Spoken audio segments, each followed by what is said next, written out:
Hey guys, Thomas Jr. here, aka Mustached. I'm here to review the movie Prey. If you end up enjoying this full review, then please feel free to like, comment, and subscribe. Also make sure to check out those links in the description. One will head you over to my petition to help smaller YouTubers. Second and third will head you over to my Patreon and PayPal, which will help support me and help support the channel. And fourth, to my Discord server where we can meet other YouTubers and communicate as well. And shilling will be reminded at the end of the review. And with all that shilling out of the way, let us get into the movie Prey. So, I saw this trailer, I think like once or twice, and I was a bit nervous, undoubtedly, since the last two Predator movies, I think it was the last two, weren't that particularly well received, and I didn't myself find them that great. So, it was undoubtedly going to be one of those ones that was going to have to go back to the basics. And for what it's worth, I feel like, past Predator 1 and 2, this might actually be the closest thing to being back to the basics as Predator 1 and 2, with a little bit of working in some other departments that could have helped bump it up a little bit even more. To be as epic as the first Predator movie, but obviously that's a hard, movie to outdo in terms of its everything, really. So we begin with some narration in this different language, her language, and as she shifts over to English, but I think that's more for our benefit as the audience. It's almost insinuated that she's almost like this tribe of people communicate in this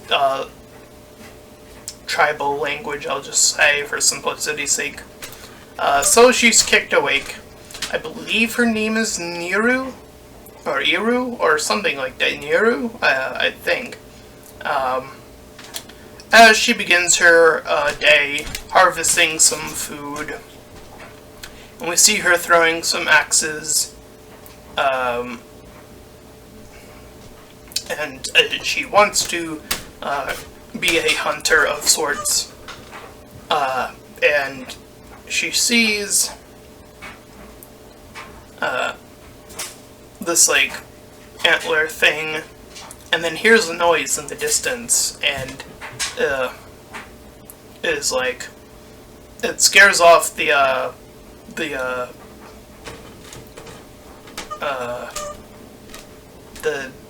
doe or deer or whatever, buck, I'm not sure what animal, whatever. Anyway, point being, the dog helps out with their little hunt here, but the dog gets caught in this little smaller trap.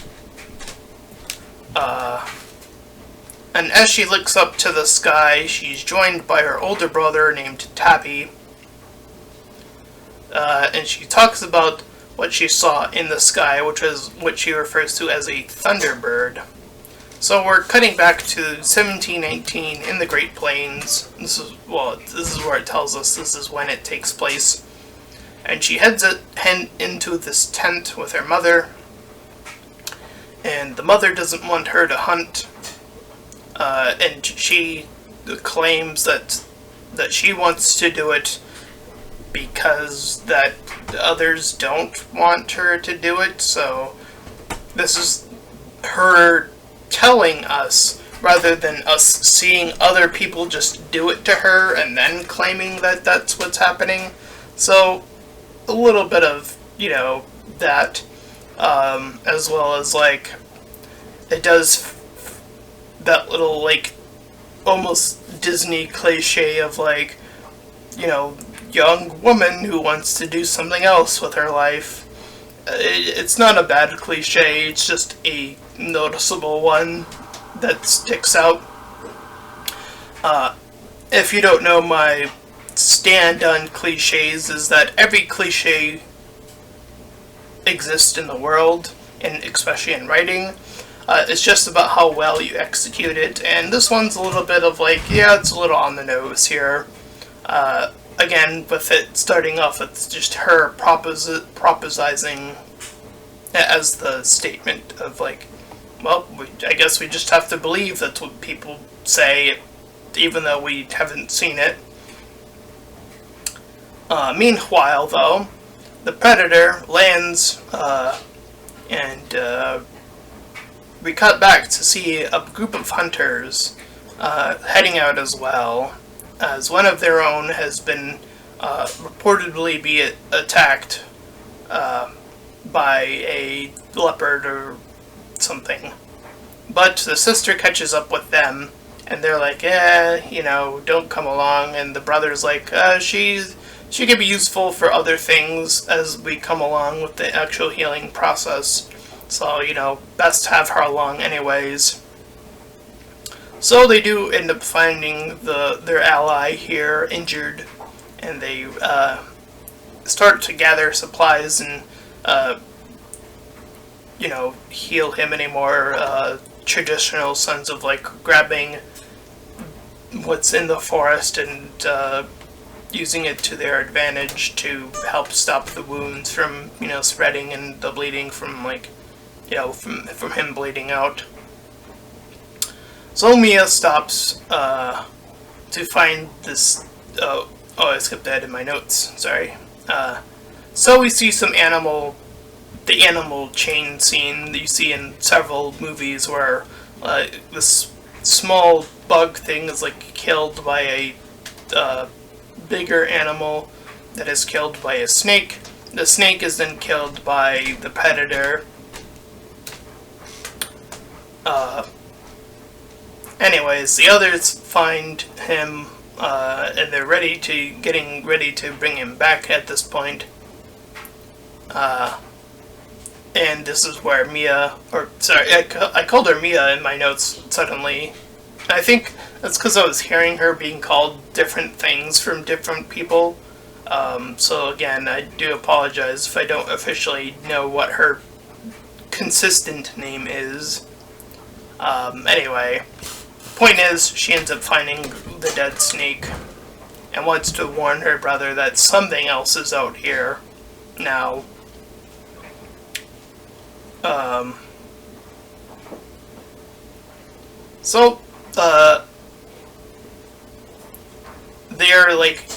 She catches up with him, and he's like with one other guy with them, who's like taunting her as like the two of them, like her and this other guy, get like faced off with this leopard, and he's the one who gets all fucked up and dead, assumedly. And she falls on a rock when she's like off on the cliff of like the tree, and apparently the brother, it cuts away to like her waking up in the tent. So apparently the brother got there in time while she was unconscious, and got her back, which is fine, I guess. This is where the mother tells her that this tradition that they have, it's not hunting for hunting's sake, it is the ordeal to survive, which actually is something I do appreciate a little bit from the mother character. I think that distinction helps separate the mother from the other characters that were all like, well, we just don't want you here, and the mother seems to be more genuinely concerned, because it's like, well, you're actually not getting the real point of this. It's, again, meant for survival. It's, if you're in the thick of it, that is what it is there for. But anyways, the brother returns with the hide of the hunt, so the tribe celebrates, they make him the war chief. But she is now ready to hunt in the next morning. She sees some green blood, which is akin to the predator's blood from something that happened. Meanwhile, the predator watches this wolf, or I think it's a wolf or something, chasing a bunny. The predator kills the wolf next. As we see our main protagonist add a rope to her axe so that when she throws it, she can pull it back. And we actually see her training with it a little bit, which is greatly appreciated in a movie like this, showing that she's actually progressing her skills. So, again, greatly appreciated, even if it's a small little moment here. Anyway,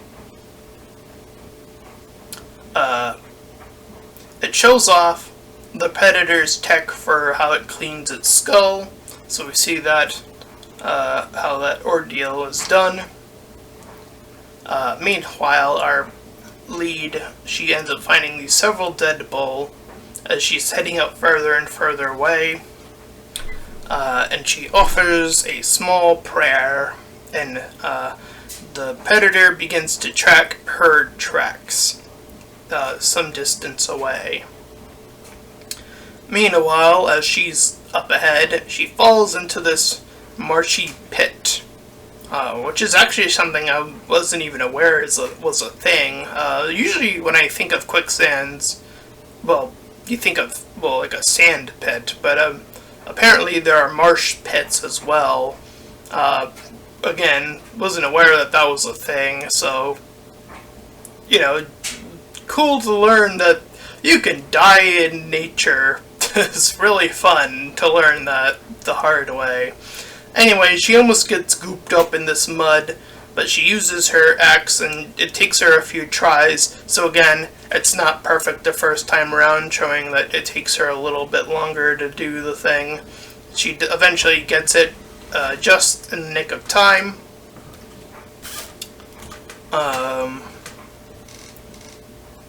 And pulls herself off and proceeds to clean herself off, and we see the dog returning from its own individual hunt as it separated itself, as she sends it off every so often. But she hears a noise as she's off on this cliffside and sees a bear. She snaps her bow. Literally, the bow unhinges and, well, not the thing you shoot the bow from, the string part snaps off from the bow, the wooden part of the bow, or whatever the other part is made out of. Point is that the bear is now aware of her presence and is trying to find a way around to her, and it shows that the bear kind of, after a few moments, gets around to where she is, and with the dog's assist, she's able to avoid it and have the dog, trail off and the bear follow. And she's still trying to hunt it, but she ends up getting hooked into this dam beaver location where she witnesses the bear fight the invisible predator. We see the bear actually doing some decent damage to the predator, and the other animals have done little bits here and there, but the bear definitely took a lot more chunk out of the predator. But the predator, of course, naturally wins at the end here. Notices her, is looking down at her as she's trying to escape.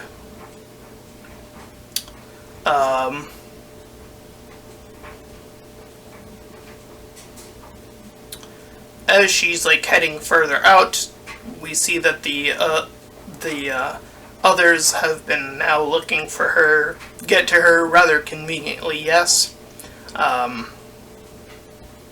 As this trio, I think there's 3 of them, join her, and they hear a noise, and so they all prep up, and they're all looking at this tree line, and one of them sees the 3 laser traditional predator thing, but it's a more simplistic, it's not the laser cannon weapon, it's more this metal dart that they can arrange in whatever way they want. And that guy's killed. The 2 other remaining guys, as she's tied up after a little fight that they have with her, So she's trying to escape on her own. She's like goes over to the first dead body and like tries to find something to help her, as the other two are like fighting off the predator. They get a good few hits in before each meeting a grisly fate of their own. Excuse me. And so she runs off into this opening where she meets a fourth guy that was with them, that was like further behind. And they're like getting ready to see it coming, but it does the thing again, but she notices it this time, so she's able to help him, assist him avoid that death. But as we see them running overhead, we see the predator catch up and slice him up first. She just books it, not wanting to deal with this whole situation.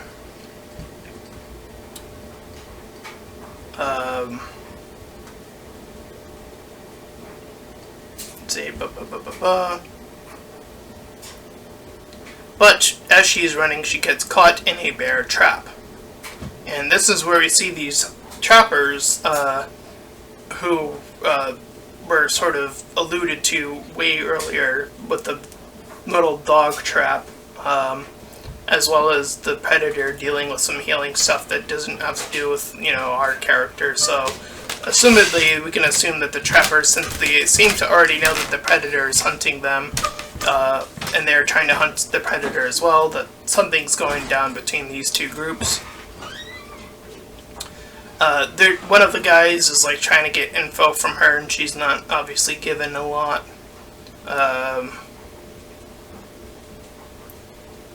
So they use these trappers use the two siblings as bait, as we see the gunners on this hillside waiting.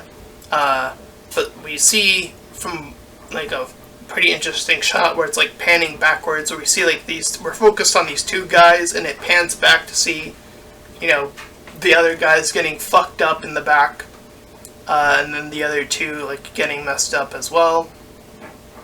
But more hunters are in the a little bit more well prepared in other areas. This is where she's like figuring that like she has already put together like it's wants to go for the hunt, so it's not gonna go for us immediately at least. And this is also where she's doubting herself the most, and this is where we get the nostalgia line of the entire movie: if it bleeds, we can kill it, which is obviously the iconic line used in the original Predator movie. So I don't remember if they used that anywhere else in any of the other Predator movies. I think it was like the first one that actually reused that line. I don't remember. It's been a long time since I've seen Predator 2 or the other Predator movies, so correct me if I'm wrong on that one. I could be. Anyways, so the squad gets pretty well massacred. And the predator gets caught in a bear trap, and this is where we see more hunters like spring out, and we see the predator just like like Hulk out, he literally throws the bear trap at one of the guys. He's like just using all of his tech.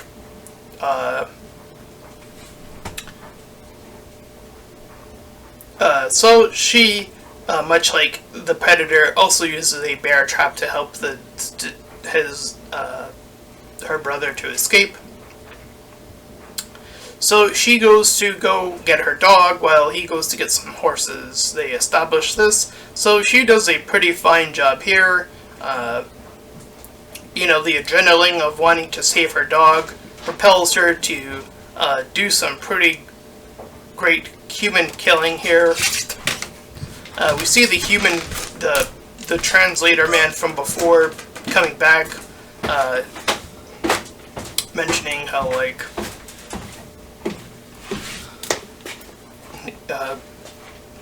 he needs help, and she's like, teach me how to use a gun and I'll do what I can. She feeds him the cold flour that they establish earlier in the movie. So he's like playing dead as the predator's like moving in. It's actually working currently due to this flower stuff.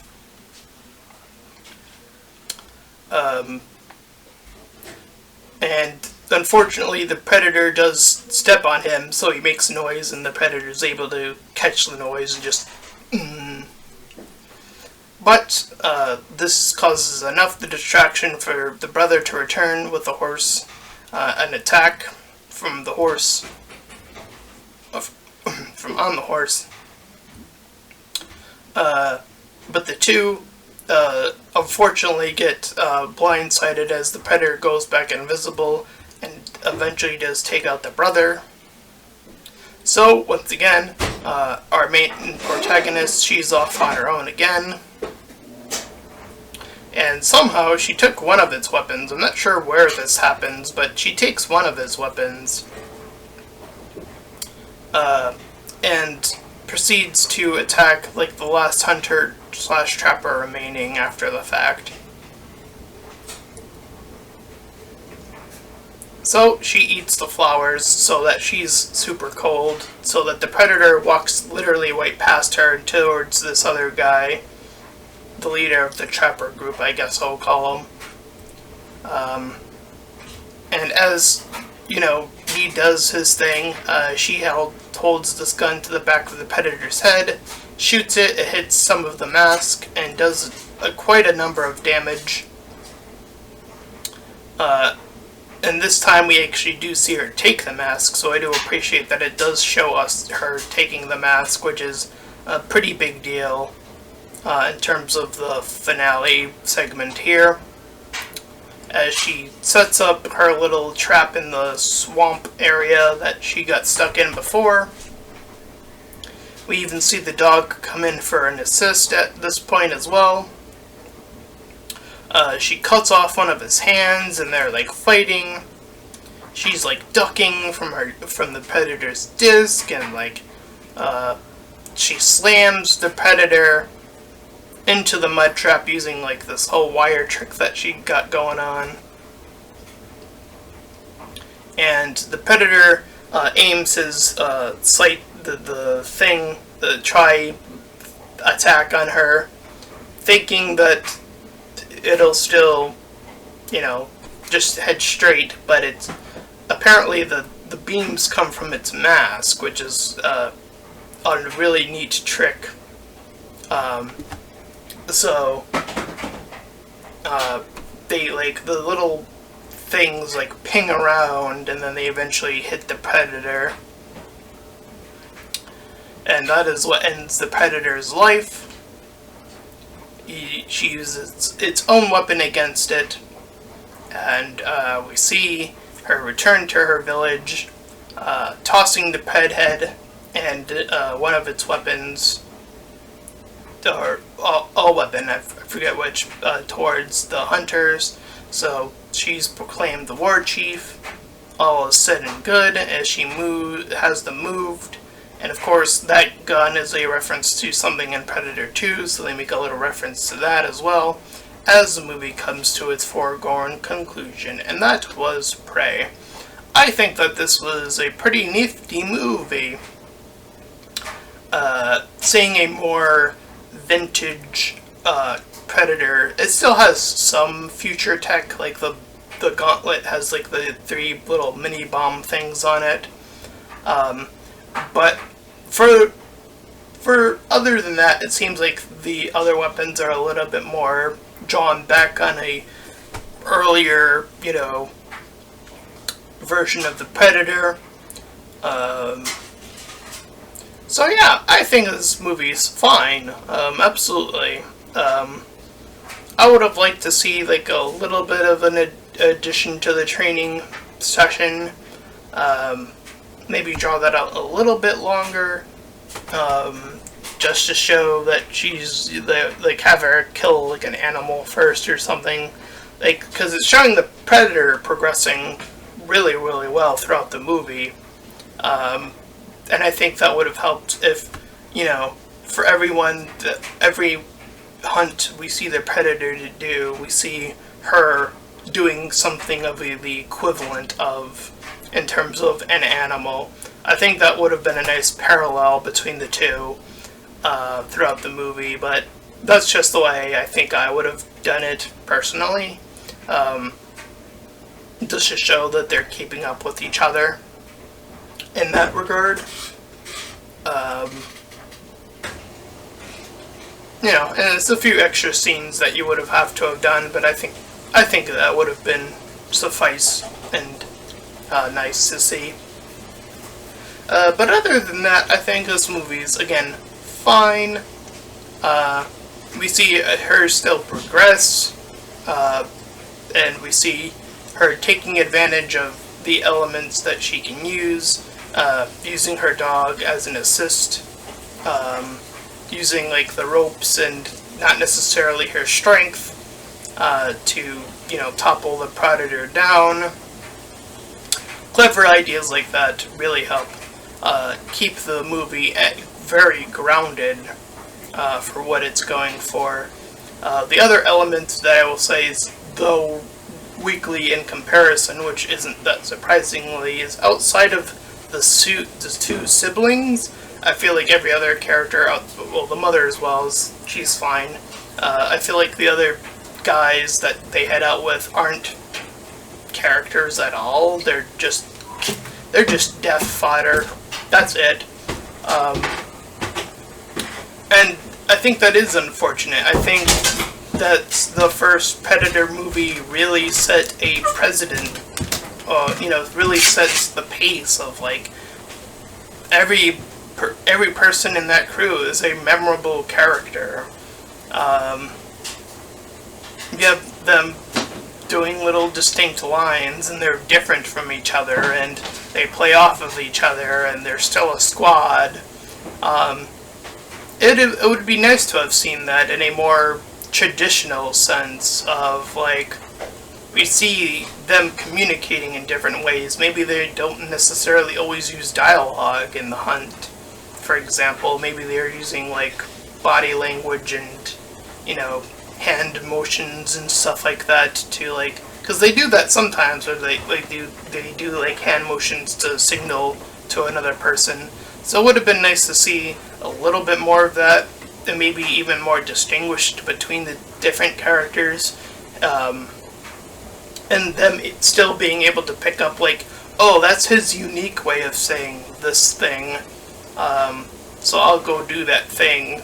So, again, a unique form of communication would have also been greatly appreciated to help really establish the rest of these, and help build this crew as to be a tribe of characters.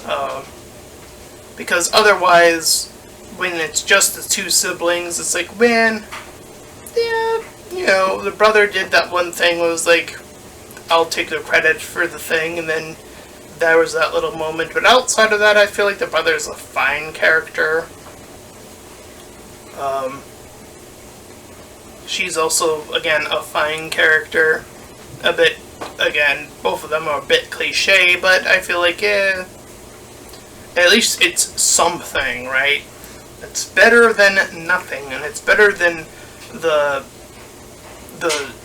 douchey characters that they make the rest of the characters be in the movie, so it's an improvement on that, that's what I'll say. But in terms of a final score, I think the highest I can go is a 6 out of 10, though. And I give it a 6 because of the lack of that character building that I feel like could have elevated it to a 7 or even possibly an 8. Because that is, again, the crux of, like, what really puts together a strong movie, is really putting together these characters and, pitting them against this prey, hunter. So, yep, that's my review of Prey. And if you've been enjoying it, then please feel free to like, comment, and subscribe. Also, make sure to check out those links in the description. One will head you over to my petition to help smaller YouTubers. Second and third will head you over to my Patreon and PayPal. And fourth will head you over to my Discord server, where you can join other YouTubers and help each other. And until next time, everyone, bye-bye.